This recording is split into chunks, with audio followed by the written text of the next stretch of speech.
Assalamualaikum warahmatullahi wabarakatuh. Selamat datang kembali di perkuliahan e-bisnis. Di pertemuan ke-13 ini kita akan membahas mengenai implementasi sistem e-bisnis.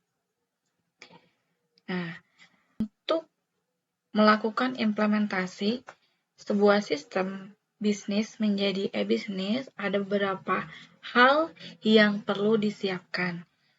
Yang pertama adalah membuat server lokal, ya. Jadi kita harus siapkan dulu untuk web servernya. Seperti yang kalian sudah ketahui bahwa web server ini kan fungsinya memungkinkan kita untuk membuat, menguji, dan bahkan mengembangkan suatu situs web atau aplikasi secara lokal ya sebelum kita publikasikan si servernya itu di internet. Nah, di sini ada beberapa jenis dari web server lokal yang kalian bisa gunakan. Ya. Ada SAMPP, kemudian WAMP, dan Upserve ya. Untuk yang menggunakan Linux sistem operasinya, di sini bisa menggunakan LAMP. Selanjutnya yang kedua adalah CMS. Jadi kenali CMS yang akan digunakan. CMS ini kepanjangannya adalah Content Management System. CMS ini merupakan salah satu software yang memudahkan pengguna untuk membuat situs web ya tanpa memerlukan keahlian pemrograman ya. Jadi dengan menggunakan CMS kita nggak perlu repot lagi ya ngoding dari awal gitu. Kita cukup install dan tambahkan library serta setting apa saja yang dibutuhkan untuk bisnis yang akan kita bangun. Ya, jadi kita tinggal install dan tinggal kelola ya dan organisir konten digital yang sesuai dengan sistem kebutuhan. Nah, ini untuk contoh-contoh dari CMS yang bisa digunakan ya ada Joomla, kemudian WordPress, PrestaShop, OS Commerce, OpenChat, dan ZenChat. Nah, untuk CMS tersebut itu bukan hanya digunakan untuk bisnis e-commerce saja, ya. Tapi bisa juga untuk yang lainnya seperti contohnya misal mau membuat blog, situs berita, portofolio, ataupun e-learning itu juga bisa. Ya, contohnya untuk yang e-learning bisa menggunakan Moodle, ya nama CMS-nya. Selanjutnya masuk ke instalasi sistem. Jadi setelah web servernya kita install, ya, kita siapkan, terus kemudian CMS-nya kita sudah download, ya, baru kita instalasi untuk CMS-nya, ya. CMS untuk penginstalannya setelah di-download kita simpan di htdoc, ya, SAMPP jika menggunakan SAM, ya. Kemudian untuk cara penginstalannya kita tinggal masuk saja ke browser ya localhost yang itu ke misalkan di sini nama htdocs-nya adalah online store berarti localhost/online store. Nanti di situ tampilannya seperti ini ya. Kita tinggal install saja ya isi konfigurasinya sesuai dengan sistem yang akan kita buat. Setelah berhasil terinstall barulah kita lakukan pengelolaan pada sistem si CMS tersebut. Yang pertama kita lakukan konfigurasi awal ya. Berarti untuk konfigurasi awal di sini kita atur database-nya, kemudian tentukan pengaturan servernya. Setelah itu tambahkan logo dan yang lainnya ya. Kemudian yang kedua pilih tema atau template ya, tinggal dipilih sesuai dengan desain yang diinginkan untuk situs web kalian. Kemudian selanjutnya adalah tambahkan konten. Ya, baru tambahkan halaman dan posting konten yang akan ditampilkan ya di web yang kita buat. Ya. Setelah itu, maksimalkan sistem lainnya. Nah, ini berarti untuk memaksimalkan sistem lainnya, kita bisa menambahkan misalkan menu lainnya, ya, menu yang akan ditampilkan ada apa saja, ya, di bagian si front end-nya, kemudian nanti dibuat juga pengaturan hak aksesnya seperti apa, setelah itu install plugin yang dibutuhkan apa aja, ya. Dan bisa juga kalau untuk yang e-commerce, disetting untuk produk, kemudian pembayaran, serta pengiriman, dan masih banyak lagi yang lainnya, ya. Nah, selanjutnya masuk ke evaluasi sistem.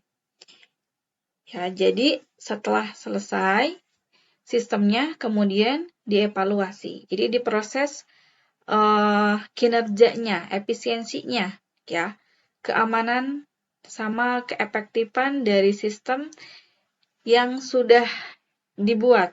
Ya, jadi kita pastikan apakah si alur jalan sistemnya ini sudah sesuai atau belum. Kemudian tampilan isinya sudah benar atau belum. Kemudian jika menggunakan template, apakah si template-nya ini sudah responsif, ya. Jadi tampilannya sudah berjalan baik belum jika digunakan di laptop, di HP, maupun di perangkat lainnya, ya.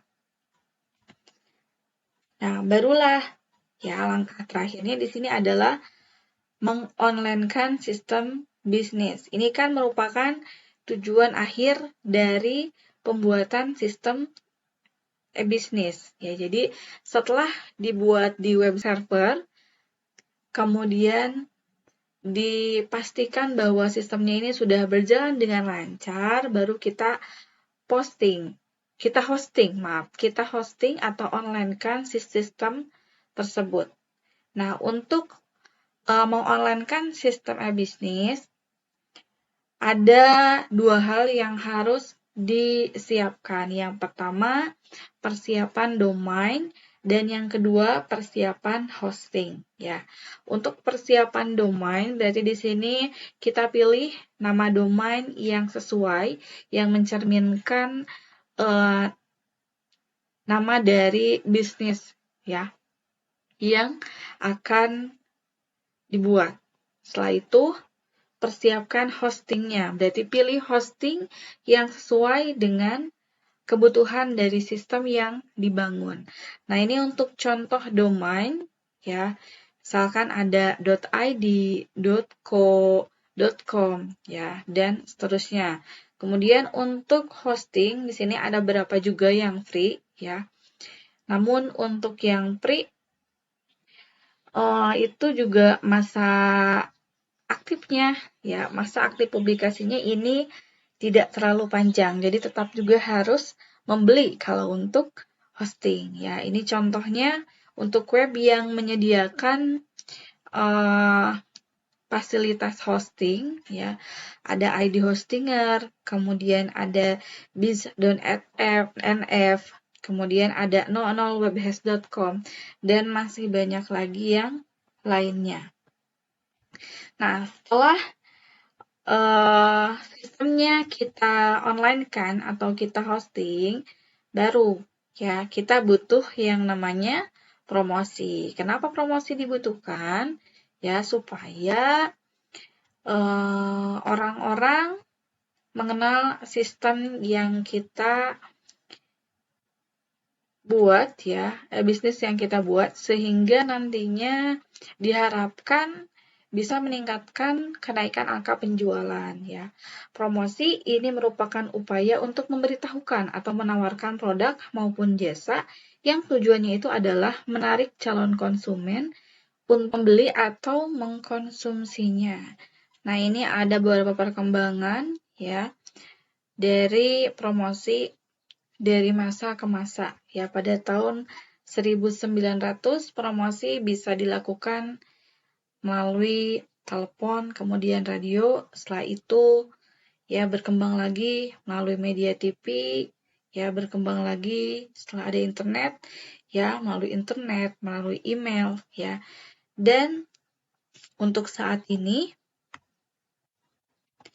teknik promosi, ya khususnya untuk sistem e-bisnis, ini bisa dilakukan secara online maupun offline ya.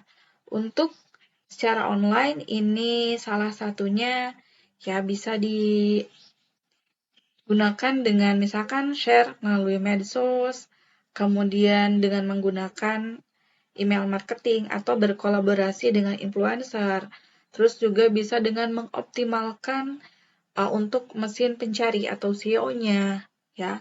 Setelah itu juga bisa melalui AdWords ya atau Google Ads ataupun bisa dengan melalui YouTube Ads dan masih banyak lagi yang lainnya.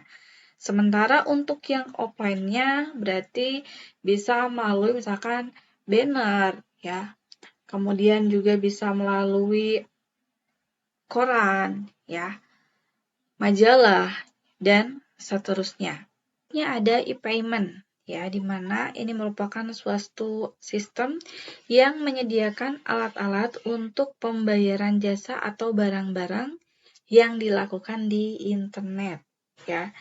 Jadi dengan adanya e-payment ini memberikan kemudahan pada proses pembayaran secara online ya, tanpa harus bersusah payah si konsumen ini ya secara fisik.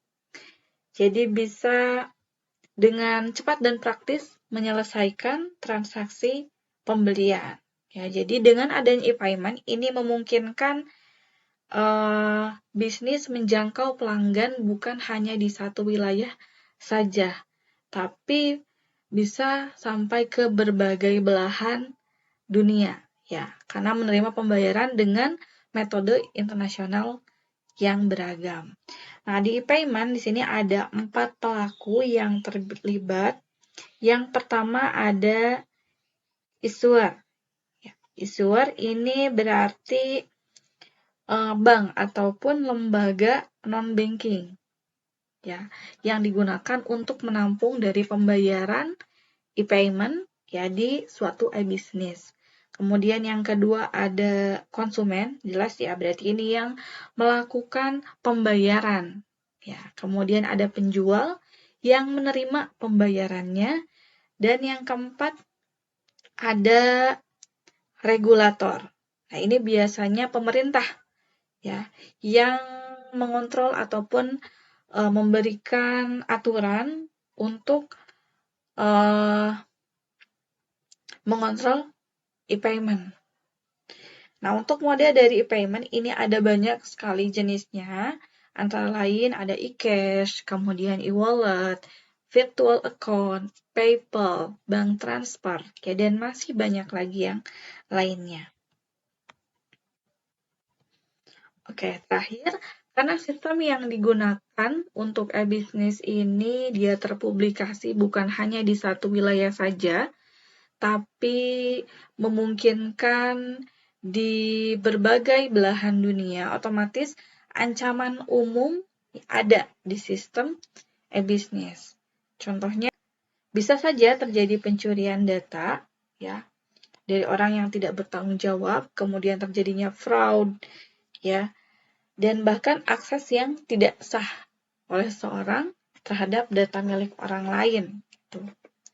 Nah, agar ancaman tersebut tidak terjadi, maka ada beberapa solusi yang digunakan pada sistem e-bisnis. Salah satunya dengan menerapkan enkripsi atau penyandian data. Jadi untuk data yang dikirim ya melalui jaringan publik ini sudah dienkripsi dengan kriptografi. Ya. Kemudian adanya autentifikasi. Jadi setiap si konsumen login ataupun melakukan transaksi itu harus ada verifikasi ya terhadap identitas dari si pengirim ataupun si penerimanya. Kemudian tidak lupa juga menambahkan firewall ya supaya bisa menyaring dan melindungi lalu lintas yang terjadi di jaringan khususnya pada server. Nah, mungkin itu saja untuk materi hari ini. Saya akhiri. Terima kasih. Wassalamualaikum warahmatullahi wabarakatuh.